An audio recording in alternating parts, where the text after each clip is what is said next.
Thanks for watching. Don't forget to like, comment, share and subscribe to Mufti Tariq Masood, famous scholar. آج لوگ چھوٹی چھوٹی باتوں پہ زبان سے کلمہ کفر نکال دیتے ہیں اور وہ سمجھتے ہیں کہ اس سے ہوگا کیا.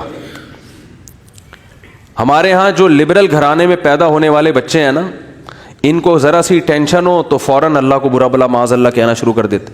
میں ایسے اللہ کو مانتا ہی نہیں ہوں. ایک خاتون کے میاں نے کہیں دوسری شادی کی بات کی, ان کی وہ کہہ دی, میں اس خاتون نے فوراً کہہ دیا کہ میں ایسے اسلام کو ہی نہیں مانتی جو مرد کو اجازت دیتا ہے دوسری شادی کی.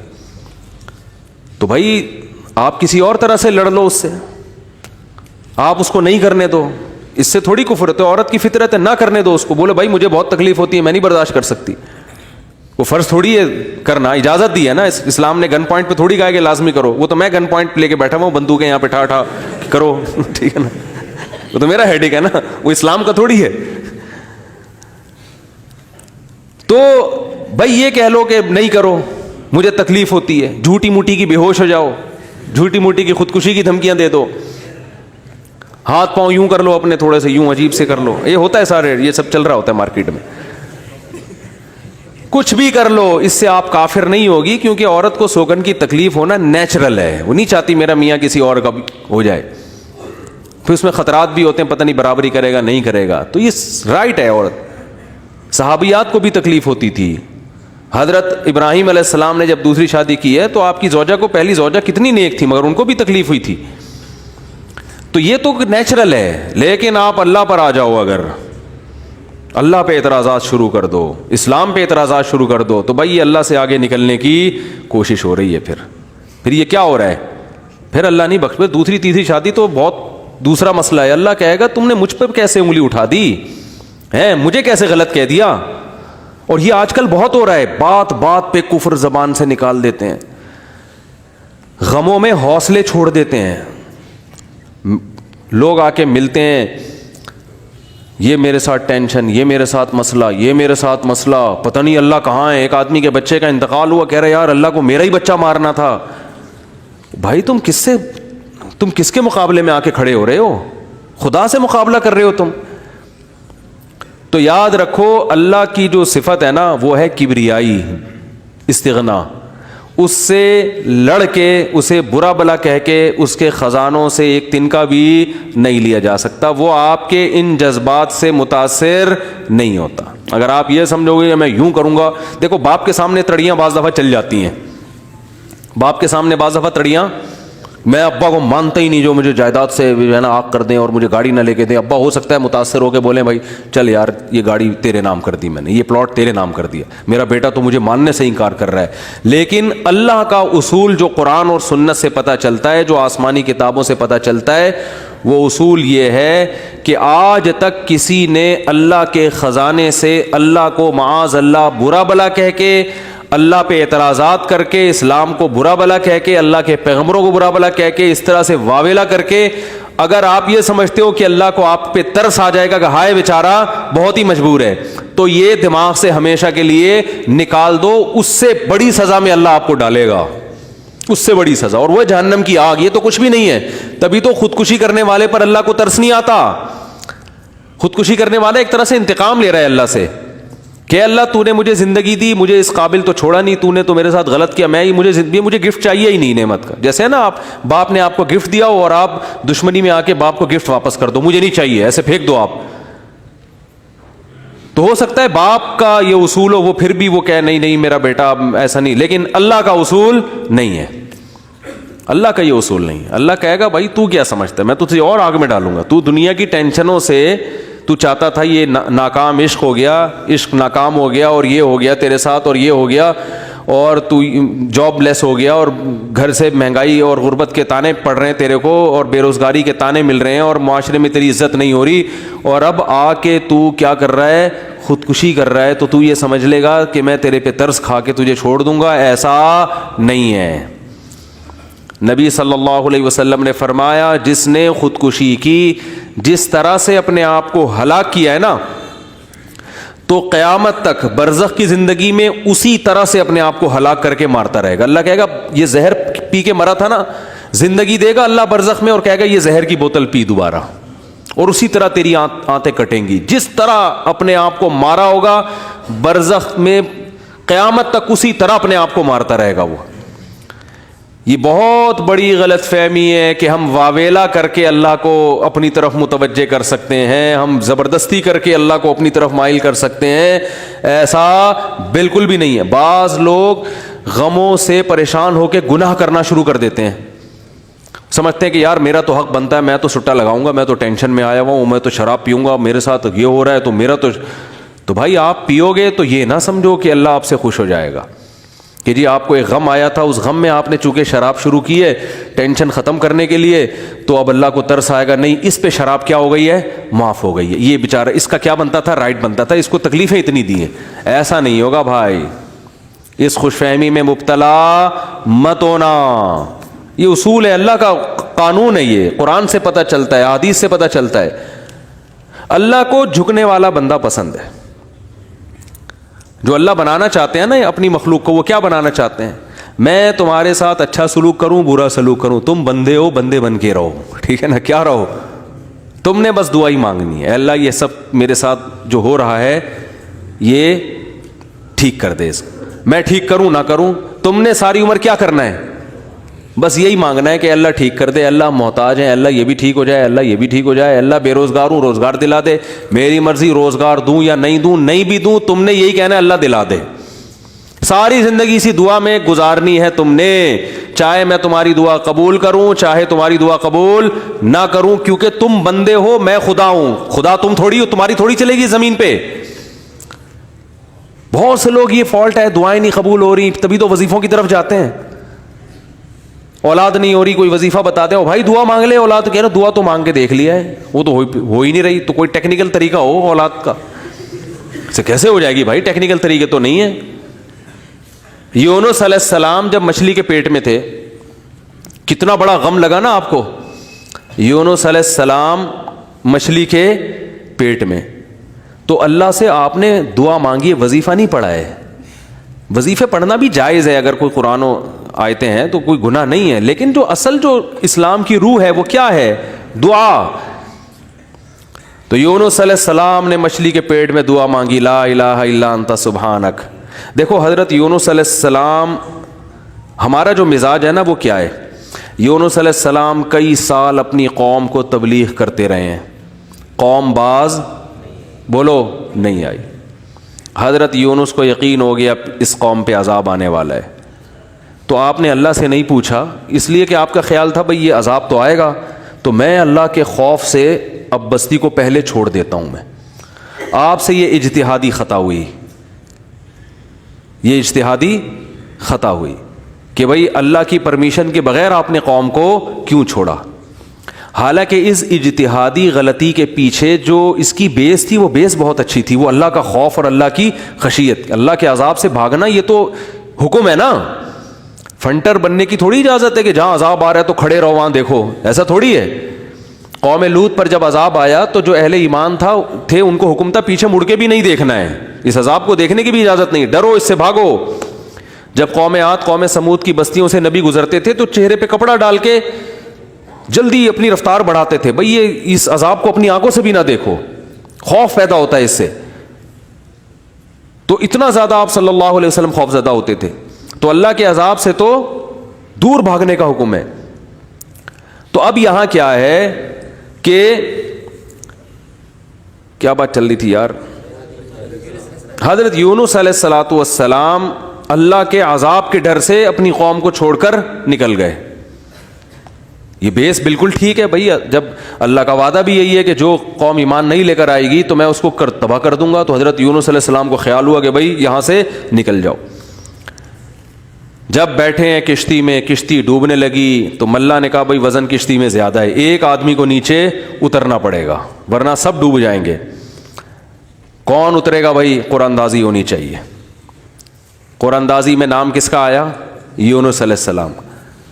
تو بتاؤ ہم ہوتے, ہم کہتے ساری زندگی تبلیغ کرتا رہا, اب جب عذاب آنے والا ہے تو اللہ کے خوف سے ہی نکلا میں, اس کا صلہ یہ مل رہا ہے کہ ڈوبنے والا کون ہے, بولو میں ہی ہوں. بھائی مجھے تو زیادہ پروٹوکول، اللہ تعالیٰ کو 6 کشتیاں میرے لیے پہلے سے سمندر میں رکھنی چاہیے تھی نا. کیا ہو گیا؟ یہ ہماری سوچ تو یہی ہے کہ میں نے چونکہ فجر کی نماز پڑھی ہے تو میری دکان پہ کسٹمر 6 گنا زیادہ آنے چاہیے. پیسے سارے وہ کما رہے ہیں، نمازیں میں پڑھ رہا ہوں. اچھا میرے پر لوگ اعتراض یہ بھی کرتے ہیں کہ احتیاط اس نے کی، اس کو کرونا ہو گیا. اس نے احتیاط نہیں کی، اس کو نہیں ہوا، یہ مفتی لوگوں کو الو بنا رہا ہے. تو بالکل یہی ہے کہ نماز میں پڑھ رہا ہوں، روٹی کس کو مل رہی ہے؟ اس کو مل رہی ہے. احتیاط میں کہہ رہا ہوں، وہ کرونا بھی مجھے ہی ہو رہا ہے. ٹھیک ہے نا، ٹھیک ہے نا. تو اب اللہ سے تھوڑی کوئی لڑ سکتا ہے بھائی. تو اللہ کی مرضی جو اب احتیاط کے باوجود بھی کسی کو بیماری لگا دے، اور ایسے گلے مل رہے اور روزانہ چھینک رہے ہیں ایک دوسرے کے منہ پہ، انہیں کچھ نہیں ہو رہا. وہ تو اب اللہ کی مرضی، اللہ سے تھوڑی کوئی لڑ سکتا ہے. لیکن ہم تو ظاہر کے مکلف ہیں نا، ہم تو اسباب کے مکلف ہیں، تو اس لیے حکم دیا جاتا ہے احتیاط کا. تو خیر جب تک کرونا ختم نہیں ہوگا ہم بھی آپ کا پیچھا نہیں چھوڑیں گے، یہ ذہن میں رکھو. آپ تھوڑا تھوڑا جیسے 4 شادیاں آتی ہیں نا تڑکے میں، اس طرح یہ بھی آتا رہے گا تڑکے میں، کیونکہ لوگ نہیں کر رہے احتیاط تو کیا کریں. اچھا خیر بات ہی کہاں چل رہی تھی؟ تو یونس علیہ السلام کی جگہ ہم ہوتے تو بھائی ہماری حالت کیا ہوتی ہے. اللہ جیسے تبلیغ میں ہم میں سے کوئی گیا ہوا ہوتا 4 مہینے کے لیے، 4 مہینے کے لیے تبلیغ میں نکلے ہوتے، اللہ کے راستے میں واپس آ رہے ہوتے تو پتہ چلا کچھ یعنی کنوینس ہی نہیں مل رہی، پولیس والے پکڑ کے لے گئے، کسی کیس میں بند کر دیا، تو کیا وسوسے آتے ہیں دماغ میں. جیسے حج کرنے گئے نا، ایک آدمی حج کرنے گیا، لٹ گیا وہاں پہ نا جیب کتروں نے. تو وہ کہہ رہے اللہ میں نے تو سنا تھا حاجی تیرے مہمان ہوتے ہیں، تو ہم نے تو دنیا میں کسی کو نہیں دیکھا کسی نے اپنے مہمان کس کی یہ انسلٹ کی ہو. ٹھیک ہے نا، ہم نے تو نہیں دیکھا. میں تیرا مہمان بن گیا اور کچھ بھی نہیں بچا میرے پاس، سب کچھ ہی لٹ گیا. تو جلا ہوا آدمی تھا. تو یونس علیہ السلام کی جگہ کوئی اور ہوتا، ہم جیسے نالائق ہوتے تو ہم کہتے اللہ ساری زندگی قوم کی مخالفت لے کے تبلیغ کرتا رہا، اپنا تن من دھن لگا دیا، نہ کاروبار کی طرف توجہ، نہ کوئی پیسے کمانے، جو روکھی سوکھی ملی کھا لیا. پیغمبروں کا تو کوئی اجرت بھی نہیں ہوتی، وہ تو بالکل ہی اللہ توکل پہ چل رہے ہوتے ہیں. اے اللہ غربت میں ایک وقت گزارا، کبھی کھانے کو ملا نہیں ملا، بس تیرے دین کو فوکس کیا. اب جب عذاب آنے والا ہے تیرا اس قوم پہ، تو تیرے خوف سے نکلا میں، جو تیرا ہی حکم ہے کہ مجھ سے ڈرو، میرے عذاب سے ڈرو. اب کم از کم کوئی 2-4 کشتیاں یا ہوائی بحری جہاز کوئی کھڑا ہوا ہوتا میرے استقبال میں، اور اگر نہیں تھا میں نے اپنے خرچے سے پہ کشتی لی ہے میں نے. ٹھیک ہے نا، ذمہ داری کس کی بنتی تھی اللہ؟ ذمہ داری تیری بنتی تھی کہ کشتی کا انتظام تیری طرف سے ہو. بھائی گورنمنٹ اگر کسی فوجی کو کسی مہم پہ بھیجتی ہے، اب جو امریکہ کے فوجی افغانستان آئے ہوئے ہیں ان کو باعزت واپس نکالنا کس کی ذمہ داری ہے؟ بولو نا، امریکہ کی ذمہ داری ہے نا. تو تبھی تو فوجی کہہ رہے ہیں بھائی تم نے ہمیں عزت کے ساتھ جب بھیجا ہے تو عزت کے ساتھ پٹھانوں سے بچا کے نکالنا کس کی ذمہ داری ہے؟ یہ امریکہ کی ذمہ داری ہے نا. تو تبھی امریکہ قطر میں کوشش میں لگا ہوا ہے کہ بھائی یہ کسی طرح اپنی عزت بچا کے واپس آ جائیں گے. اور بالکل صحیح کر رہے ہیں امریکہ اپنے لحاظ سے، اس کا فرض بنتا ہے جب آپ نے فوجیوں کو بھیجا تو واپس بھی تو لے کر آؤ نا ان کو. تو بالکل میرے بھائی یہ بات ذہن میں آ سکتی تھی یونس علیہ السلام کے کہ اللہ یہ سب میں نے تیرے لیے کیا ہے، اب تیرا عذاب آ رہا ہے تو مجھے تو یہاں سے فرار ہونا ہے بستی سے، تو کشتی کا انتظام کرنا میرے ذمہ نہیں ہے بلکہ کس کے ذمہ ہے؟ تیرے ذمہ. چلو میں نے اپنے خرچے پہ کر لی. اب اے اللہ تو خود ہی اگر ڈوب رہی، اول تو ڈوبنی نہیں چاہیے، تجھے تو یہ طاقت ہے کہ 100 آدمی بھی کشتی میں بیٹھ جائیں، جب تک تیری مرضی نہیں ہوگی کشتی کلٹی بولو نہیں ہوگی، یہ نہیں کلٹی ہو سکتی. دوسری آزمائش تو نے یہ اس آزمائش میں ڈال دے کہ کشتی کلٹی ہو رہی ہے، اور اگر کلٹی ہو بھی رہی ہے تو ایسے نالائق لوگ اس کشتی میں بیٹھے ہوئے ہیں. کار آمد تو صرف اس میں یونس علیہ السلام تھے، باقی تو سارے نالائق، کیونکہ مشرک لوگ تھے سارے، بت پرست، پان گٹکے والے، سگریٹ والے، تمباکو والے، سارے اس میں بیٹھے ہوئے ہیں. وہ تو پتہ نہیں کیا کیا نشہ کرتے ہوں گے، سارے ایک نمبر کے چور یہاں بیٹھے ہوئے ہیں کشتی میں. تو اللہ ان میں سے کسی کو تو خود ہی جو ہے نا ڈلوا دیتا. اور قرآن اندازی ہو رہی ہے تو نام کس کا آ رہا ہے؟ میرا نام آ رہا ہے، جس نے ساری زندگی تبلیغ کی. تو اور پھر کمال یہ کہ بڑی آزمائش کیا کہ چلو کشتی میں اگر چھلانگ لگا کے نیچے گرنا ہی تھا، ان لوگوں نے ڈال دیا بھائی آپ کا نام آیا آپ کو اترنا پڑے گا. تو تیرنے کا آپشن ہوتا ہے, کہیں تیرتے رہیں گے, کوئی ٹیلا آ گیا وہاں بیٹھ گئے, یا کسی نے دیکھ لیا کوئی رسی پھینک دی, جیسے یا کہیں کنارے پہ اتر گئے, جیسے ہی چھلانگ لگائی ہے ایک اور بڑی آفت, سمندر کی مچھلی نے آپ کو نگل لیا. کتنا خوف, ایک حرف زبان سے ناشکری کا نہیں نکل رہا پیغمبر کی, کہ اللہ مروا دیا تو نے. تو یہ کیا خوف ہوتا ہے, سمندر کا اپنا ایک خوف ہے بھائی, کبھی یہاں نہیں سمجھ میں آئے گا, جاؤ سمندر میں جا کے پتہ چلے گا. اور قرآن سے پتہ چلتا ہے رات کا وقت تھا, اندھیرا تھا, اندھیرے میں بہت, کیونکہ فنادا فی الظلمات, فی الظلمہ نہیں ہے کہ اندھیرے میں پکارا, اندھیروں میں پکارا. پتہ چلا کہ بہت سارے اندھیرے تھے, یعنی ایک مچھلی کے پیٹ کا اندھیرا, ایک سمندر کی تہ کا اندھیرا, اور ایک رات کا اندھیرا. کس قدر خوف. بتاؤ آج کسی کو ایسی ٹینشن ملتی ہے؟ آج یہی ٹینشن ہے, ابا نے اس دن چپیٹ لگا دیا تھا کھینچ کے, اور بھائی تمیز سے بات نہیں کر رہا, بیگم کنٹرول میں نہیں ہے, اور مفتی صاحب کے بیان سن کے اللہ کی خاطر شادی کی تھی, پھنس گئے. ایک آدمی میرے پاس آیا, کہنے لگا مفتی صاحب میری بیوی کی نہ شکل اچھی ہے اور نہ بات کرنے کا انداز اچھا ہے. تو مجھے خود بتا رہا تھا, کہہ رہا ہے اتنی بد اخلاق ہے. میں اس سے کہتا ہوں اگر تیری شکل بھی اچھی ہوتی نا, میں تیری بد اخلاقی برداشت کر لیتا. چلو یار, پتہ نہیں جھوٹ بول رہا تھا سچ بول رہا تھا, اللہ ہی جانے. اب یہ کوئی ٹینشن ہے بتاؤ؟ اصل ٹینشن تو وہ ہے نا. اچھا لوگ کہہ رہے ہوتے ہیں وہ ہو جاتا نا اچھا تھا, ہم سمندر میں ڈوب جاتے اچھا تھا. او بھائی ابھی ڈوب ہی نہیں رہے ہو اس لیے کہہ رہے ہو اچھا تھا. جب ڈوبنے لگو گے تو وہی کیفیت ہوگی. وہ جو پھندا آ گیا تھا نا درخت سے, ایک آدمی کہتا نا اللہ موت دے دے زندگی سے, تو وہ کسی نے پھندا پھینک دیا اوپر سے, اور یہ کہا کہ میں اللہ ہوں, اس میں گردن ڈال لے اٹھا لوں گا. تو وہ کہتا ہے یہاں تو کوئی مذاق بھی نہیں کر سکتا ہے اللہ. تو وہ جب آتی ہے نا اپنے اوپر, تو پھر یہ کنڈیشن ہوتی ہے. تو یونس علیہ السلام پر جو آزمائشیں آئیں, کتنی بڑی بڑی آزمائشیں, مچھلی کا پیٹ اور نگل گئی مچھلی. مچھلی اکثر ثابت نگلتی ہے. ذرا بھی شکایت, کیونکہ ہم بندے ہیں بھائی, ہماری جو ڈیوٹی ہے ہم نے وہ کرنی اور چھوٹا بن کے رہنا ہے. ہم نے اللہ کے سامنے یہ نہیں کرنا یہ کیا ہو رہا ہے, ایسا کیوں ہو گیا, میں تو تبلیغ کے لیے نکلا تھا, میرے ساتھ یہ ناانصافی. یہ نہیں ہوتا. یہ اصول قرآن کیوں یہ واقعہ ذکر کر رہا ہے؟ یونس علیہ السلام اللہ کے برگزیدہ پیغمبر ہیں. ہمارے حضرت فرمایا کرتے تھے یہ محبت کی چٹکیاں ہوتی ہیں. انسان کو جس سے محبت ہوتی ہے تو اس کو ستاتا ہے, اور یہ ستانا تکلیف برائے تکلیف نہیں, اس کے درجات کو بلند کرنی. محبت کا اظہار ہے کہ میرا ایسا بندہ ہے, ایسا پیغمبر ہے, کتنی آزمائشوں میں ڈالا, زبان سے ایک حرف ناشکری کا نہیں نکل رہا, ساری اپنی طرف منسوب کہ میری غلطی ہے, میری غلطی ہے, میری غلطی ہے, میں غلط ہوں.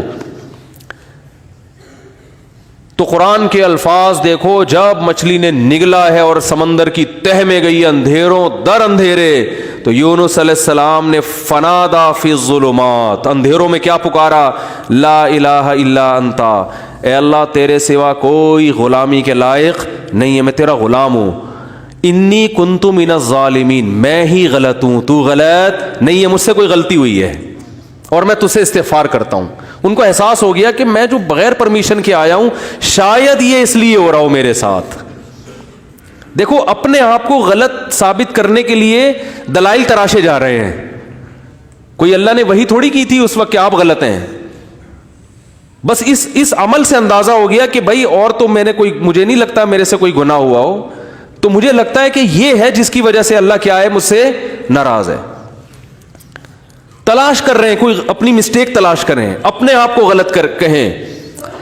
تو لا الہ الا انت سبحانک, اے اللہ تو ہر عیب سے پاک ہے. کیا مطلب, تو میرے ساتھ غلط نہیں کر سکتا, یہ میرا ہی کوئی عمل ہے جس کی وجہ سے ایسا ہو رہا ہے, تو تھوڑی غلط ہے, تو ہر عیب سے پاک ہے, تو ظالم تھوڑی ہے, میری غلطی ہے, میں غلط ہوں. کیا اللہ کے رحمت کے خزانے حرکت میں آتے ہیں. فَالْتَقَمَهُ الْحُوتُ وَهُوَ مُلِيمٌ, قرآن کہہ رہا ہے مچھلی نے نگلا اس حال میں کہ یونس علیہ السلام اپنے آپ کو ملامت کر رہے تھے. جب مچھلی نگل رہی تھی اس وقت بھی اپنے آپ کو ملامت کر رہے ہیں, اپنے آپ کو برا بلا کہہ رہے ہیں, میں غلط, میں نے غلط کیا. تو جب مچھلی کے پیٹ میں جا کے توبہ استغفار کی ہے تو اللہ کی صفت استغنا دیکھو. اللہ فرماتے ہیں لولا انہ کان من المسبحین, اگر یونس اپنی غلطی کا اعتراف نہ کرتے للبث فی البطن الی یوم یبعث فی بطنہ الی یوم یبعثون, قیامت تک اسی کے پیٹ میں رہتے, وہ نہیں نکلتے. یہ اللہ کی صفت استغنا ہے کہ بھئی اللہ کو آپ ڈرا کے دھمکا کے یا اپنی غلطی کا اعتراف کیے بغیر اللہ پہ ڈال کے اللہ سے کچھ بھی منوا نہیں سکتے. اللہ کہتے ہیں ہمیشہ رہتے, لیکن اللہ کو پتا تھا نہیں ہے ایسا, وہ تو آزمایا. پیغمبر تو گناہ نہیں کر سکتے نا, تو یہ تو اللہ آزما رہے ہیں دنیا کو دکھانے کے لیے کہ میرے نیک بندے ایسے ہوتے ہیں. تو اللہ فرماتے ہیں کہ فَأَنبَذْنَاهُ بِالْعَرَاءِ, ہم نے ایک میدان میں ان کو, جب انہوں نے توبہ استغفار کی ہے تو اللہ نے مچھلی کو حکم دیا ان کو نگل دے باہر, اور وہ مچھلی نے وہ آپ کو ساحل سمندر پہ ڈالا ہے. اب اللہ کی رحمت کے خزانے, سمندر کے ساحل پر کچھ بھی نہیں تھا. اللہ فرماتے ہیں وہاں اپنی قدرت سے ہم نے درخت پیدا کر دیا جو ان کو کیا دے گا, چھاؤں. اب معجزے ہو رہے ہیں کہ نہیں ہو رہے بھئی؟ اللہ آزمایا, اللہ نے کہا آزمائش میں پورا اترا یہ بندہ, میرے یہ نیک بندے آزمائش میں پورے اترے ہیں. اور اللہ نے اپنی قدرت سے درخت پیدا کر دیا اور حکم دیا جاؤ اپنی قوم کے پاس واپس جاؤ. قوم سے عذاب ٹل گیا. ہوا یہ تھا کہ جب یونس علیہ السلام کو یقین ہو گیا عذاب آ رہا ہے, تو یونس علیہ السلام جیسے ہی نکلے, وہ قوم تھی ہوشیار, اس کو اندازہ ہو گیا کہ بھائی یہ جب تک ہم میں تھے تو عذاب کا چانس نہیں تھا, یہ گئے ہیں تو اب واقعی آئے گا. تو عذاب دیکھے بغیر انہوں نے توبہ تائب شروع کر دی, تو اللہ نے وہ عذاب آنے والا ان سے کیا کر دیا, ٹال دیا. وہ ہے اللہ کی رحمت اللہ کے غضب پہ کیا رہتی ہے, بولتے کیوں نہیں بھائی, غالب. تو یہ واقعہ بھی ثابت ہو گیا, رحمت ہمیشہ گراف اللہ کا اوپر رہتا. ہاں عذاب دیکھ لیتے اور مذاق اڑاتے, جیسے قوم عاد نے مذاق اڑایا. فلما رأوه عارضا مستقبل اودیتہم, جب انہوں نے بادلوں کو اپنی طرف آتے ہوئے دیکھا, پیغمبر بتا رہے ہیں کہ یہ عذاب ہے, تو کہہ رہے ہیں ھذا عارض ممطرنا, کوئی عذاب نہیں ہے بھائی, بادل تو آتے ہیں برستے بھی ہیں, کوئی نارمل. وہ تو آخری دم تک ڈٹے ہوئے تھے. اب کیونکہ اللہ کی صفت غضب بھی ہے, رحمت غالب تو رہتی ہے, لیکن ایسا نہیں ہے کہ غضب ختم ہی ہو گیا ہے. پھر اللہ نے عذاب بھیجا اس قوم پہ. 7 دن 8 راتیں تیز ہوائیں چلی ہیں, 8 دن 7 راتیں, اور ایسا اٹھا کے اس قوم کو پٹخائے کہ اللہ فرماتے ہیں کہ انہم اعجاز نخل خاویہ.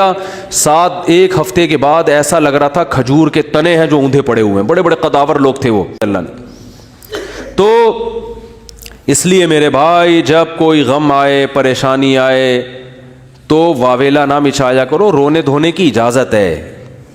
یہ بے صبری نہیں ہے, جب انسان کو غم ہوتا ہے روتا بھی ہے, ہائے ہوئے بھی کرتا ہے, لیکن اللہ کو برا بلا کہنا شروع کر دینا, میرے ساتھ اللہ یہ کر رہا ہے, میرے ساتھ اللہ میں ہی میرا ہوں اللہ کو. آپ کا کام ہے غلامی, مانگتے رہنا ہے مانگتے رہنا ہے مانگتے رہنا ہے. اکثر ایک واقعہ علماء بتاتے ہیں, کتابوں میں لکھا ہوا ہے کہ ایک بزرگ حج کرنے جاتے تھے, حج کرنے کے بعد ندا آتی تھی قبول نہیں ہوا. کیا ندا آتی تھی؟ قبول نہیں ہوا. تو وہ دوبارہ چلے جاتے اگلے سال, جب حج کرتے پھر ندا آتی قبول نہیں ہوا, وہ پھر چلے جاتے. تو کسی نے کہا کہ آپ خود ہی بتاتے ہو کہ جب میں حج سے فارغ ہوتا ہوں آسمان سے ایک ندا آتی ہے کہ قبول نہیں ہوا, تو پھر کیوں جاتے ہو بار بار. تو انہوں نے کہا بھائی میرا کام ہے حج کرنا, اپنی کوتاہیوں کی اصلاح کرنا, قبول کرنا کس کا کام ہے؟ اللہ کا. اب اللہ سے تو لڑ تھوڑی سکتا ہوں, اور یہ بھی نہیں ہے کہ اب فنٹر نہیں بنو کہ اب تو ہم نہیں جائے گا بھائی, اب تھوڑی 2 دفعہ چلے گئے 3 دفعہ چلے گا, ہر دفعہ یہ آواز آ رہی ہے اب تھوڑی ہمارے پاس اور بھی دنیا میں غم ہے بھائی, یہ حج ہی کرتے رہیں گے کیا؟ یہ ہوتا اصل میں لوگوں کا یہ رویہ ہو گیا ہے. دعا میں بہت ہو رہی ہے یار, ہم نے دعا مفتی صاحب 6 دفعہ دعا مانگ لی پھر بھی فائدہ نہیں ہو رہا. اب یہی تھوڑی کہ دعا مانگتے بول نہیں رہے ہوتے, مفتی صاحب سے ڈر رہے ہوتے ہیں تو بھائی اتنا اللہ سے ڈر لو, وہ بعض تو بول بھی دیتے ہیں. تو بھائی 6 دفعہ 10 دفعہ 100 دفعہ دعا مانگنے میں کیا جا رہا ہے یار؟ اللہ کے سامنے ہاتھ اٹھا کے مانگنے سے زیادہ بھی کوئی مزیدار عمل ہو سکتا ہے؟ نہیں قبول ہو رہی, اہل اللہ کہتے ہیں نہیں قبول ہو رہی نا, اس میں مانگنے میں اور زیادہ مزہ ہے, ٹھیک ہے نا, اس میں مانگنے میں یہ اللہ ایمان کا امتحان لے رہا ہے. تو ہم غیب پر ایمان کے دعوے دار ہیں, اللہ تو نہ قبول کر, ہم تو مانگتے رہیں گے, ہمیں مزہ اسی میں آتا ہے. حضرت عمر رضی اللہ تعالی عنہ کا قول ہے کہ مجھے اس سے غرض نہیں ہے کہ میری دعا قبول ہو رہی ہے کہ نہیں ہو رہی, یہ تو میرا کام ہی نہیں ہے کہ یہ اللہ کی ذمہ داری ہے, یہ ہماری ٹینشن یہ تو میں حضرت عمر کے الفاظ اپنی زبان میں بتا رہا ہوں, یہ ہماری ٹینشن ہے ہی نہیں, یہ تو اللہ کا کام ہے نا, قبول کرنا تو اس کا کام ہے. فرمایا مجھے اس کی فکر ہوتی ہے کہ دعا مانگنے کی توفیق مل رہی ہے کہ نہیں مل رہی. ایسا نہ ہو مایوسی اتنی پیدا ہو جائے کہ دعا مانگنے ہی کی توفیق چھن جائے. یہ ڈینجرس ہے, یہ خطرناک ہے کہ اللہ نے آپ کو اپنے در سے محروم کر دیا, ہاتھ اٹھانے کی توفیق سلب کر لی. اور آج لوگوں میں یہ نظر آتا ہے دعا مانگنے کی توفیق نہیں مل رہی, کیونکہ ان کی پوری نظر اسباب پہ ہوتی ہے, اللہ پہ نظر ختم. یہ بہت خطرناک ہے. دیکھو اسباب پہ نظر رکھو گے, ہو سکتا ہے اسباب اختیار کر کے کام تو ہو جائے, لیکن اللہ کی جب عدالت میں کیس لے کے جاؤ گے, فائل داخل کرو گے, وہاں سے جو کام جب منظور ہوگا نا, اس کام کی نوعیت میں اور آپ کے کام کی نوعیت میں زمین اور آسمان کا فرق ہوگا. جب اللہ کے سامنے کیس لے گئے, کام خراب بھی ہوگا تو بنے گا, اور جب اسباب پہ نظر رکھو گے بنے گا بھی تو ہو سکتا ہے اس میں خیر نہ ہو, یہ کوئی الٹا کام ہو رہا ہو. کیونکہ جس کام سے آپ نے اللہ کو نکال دیا, اب اس میں خیر کی توقع نہ رکھیں. آپ بیمار ہوئے, صرف دواؤں پر اکتفا کیا ہوا ہے آپ نے, اللہ سے دعائیں نہیں مانگتے اور ضرورت بھی محسوس نہیں کرتے کہ چھوڑو یار, جب میں آگمنٹن کھا رہا ہوں, جب میں یہ سیرپ پی رہا ہوں, تو گورے بھی تو ٹھیک ہوتے ہیں نا بغیر دعا کے. کیا خیال ہے بھائی, جب وہ ٹھیک ہوتے ہیں تو مجھے دعا مانگنے کی کیا ضرورت ہے؟ تو عین ممکن ہے آپ ٹھیک ہو جاؤ, کیونکہ دوا اثر کرتی ہے, اللہ نے دنیا کو اسباب سے جوڑ دیا, لیکن یہ ٹھیک ہونا بھی آپ کے لیے نقصان کا ذریعہ بن سکتا ہے. اور آپ دعا مانگو دوا کے ساتھ, ہو سکتا ہے آپ ٹھیک نہ ہو, لیکن پھر ٹھیک نہ ہو کے بھی اس میں اللہ کیا ڈال دے گا؟ بولو نا, خیر ڈالے گا. اللہ اس میں خیر ڈالے گا.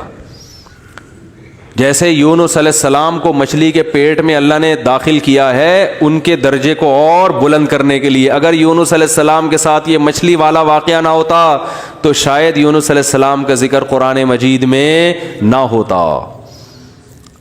کیونکہ پیغمبر تو لاکھوں آئے ہیں نا, سب کا تذکرہ تھوڑی ہے.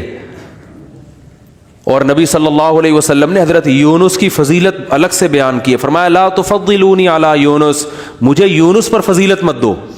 حالانکہ دیکھو یہ تو اجماعی عقیدہ ہے کہ ہمارے نبی تمام پیغمبروں سے افضل ہیں, لیکن کیا مطلب نام لے کے میرے مقابلے میں یونس کو نہ لے کر آؤ کہ میں ان سے زیادہ افضل ہوں. کیوں؟ کیونکہ اس میں اس بات کا امکان تھا کہ شاید اس واقعے کی وجہ سے لوگ یونس علیہ السلام کی توہین نہ کر رہے ہوں کہ وہ اللہ کی پرمیشن کے بغیر چلے گئے تھے. تو کہیں اس واقعے کو بنیاد بنا کے لوگ ایسا نہ ہو کہ کہیں کہ ہمارے نبی تو افضل ہے, یونس علیہ السلام افضل نہیں ہے, کیونکہ ہمارے نبی تو بغیر پرمیشن کے کوئی کام نہیں کیا, اور یونس علیہ السلام تو اللہ کی پرمیشن کے بغیر چلے گئے تھے. تو اس لیے نبی نے اس کانسیپٹ کو درست کرنے کے لیے, کلیئر کرنے کے لیے کہ کہیں تمہارے ذہن میں یہ چیز نہ ہو, اس لیے کیا مطلب حدیث کا کہ یونس علیہ السلام کا نام لے کے دونوں کو مجھے ان کے مقابلے میں لا کے کھڑا مت کرو, اور یہ مت کہو کہ محمد صلی اللہ علیہ وسلم حضرت یونس سے افضل ہیں. حالانکہ افضل ہیں, لیکن جہاں بھی حضرت یونس کی توہین کا ذرہ برابر بھی شائبہ نکلتا تھا آپ صلی اللہ علیہ وسلم نے اس سے منع کر دیا. اس لیے کہ آپ صلی اللہ علیہ وسلم جانتے تھے کہ یہ جو کچھ یونس علیہ السلام کے ساتھ ہوا یہ اصل میں آپ کو بلند مرتبہ دینے کے لیے ہوا تھا, اور یہ بتانے کے لیے ہوا تھا کہ اللہ کی صفت استغنا کیا ہے, اور یہ بتانے کے لیے کہ اللہ سے لڑ کے کوئی چیز نہیں لی جا سکتی, اور یہ بتانے کے لیے کہ غموں میں, ٹینشنوں میں, پریشانیوں میں اللہ کے نیک بندوں کا رویہ کیا ہوتا ہے. اور میں آپ کی جنرل نالج کے لیے ایک بات یہ بھی بتا دوں کہ جس کا یہ لائف اسٹائل ہوگا نا وہ ٹینشنوں میں بھی خوش رہے گا.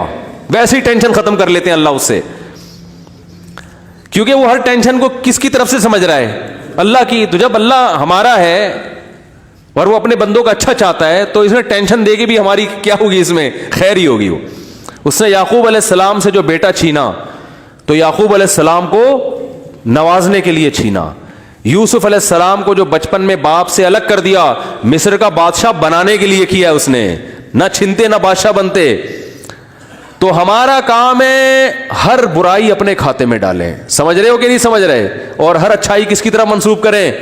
اللہ کی طرف.